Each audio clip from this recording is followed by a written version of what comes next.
بسم اللہ الرحمن الرحیم نحمدہ ونصلی علی رسولہ الکریم اما بعد۔ محترم ناظرین کرام، ایک صاحب محمد سہیل انہوں نے سوال کیا ہے، تقویم کا مطلب بتائیے پلیز۔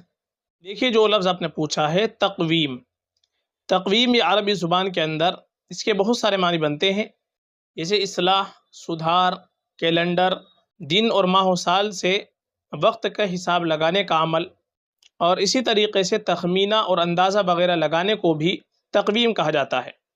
تو تمام کے تمام معنی اس کے اچھے ہیں، معنی میں کوئی خرابی نہیں ہے۔ اس لیے معنی کے اعتبار سے اگر یہ نام رکھنا چاہے تو تقویم نام اپنی بیٹی کا رکھ سکتے ہیں، یہ نام رکھنے میں کوئی خرابی نہیں ہے، نام رکھا جا سکتا ہے۔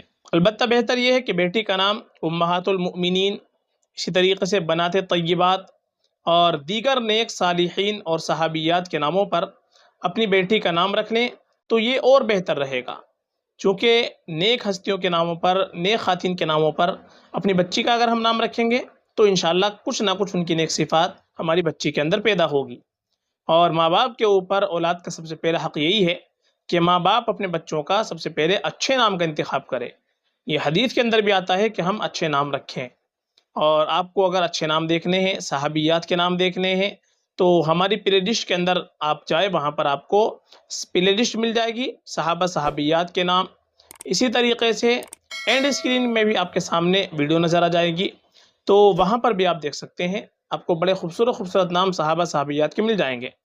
تو تقویم نام معنی کے اعتبار سے اچھا ہے، اس میں تمام کے تمام معنی اس کے اچھے آتے ہیں، اس لیے یہ نام بھی اگر رکھنا چاہے تو بالکل رکھ سکتے ہیں۔ فقط واللہ اعلم۔